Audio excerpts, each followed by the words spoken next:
El pròxim diumenge 14 de febrer es celebren eleccions al Parlament de Catalunya. Per la salut de tothom es prendran les mesures necessàries per assegurar el dret de vot. Per aquest motiu, a Sant Cebrià, per primer cop en la seva història, el pavelló municipal serà el nostre col·legi electoral.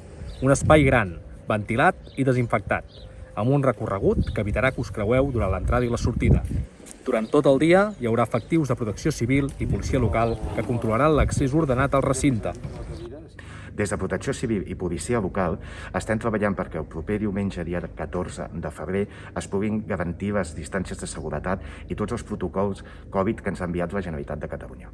Com sempre, els treballadors municipals asseguraran que el transcurs de la jornada electoral es realitzi sense incidències. A més, aquesta vegada estarem acompanyats d'una infermera que ajudarà els membres de la mesa a seguir amb les mesures de seguretat.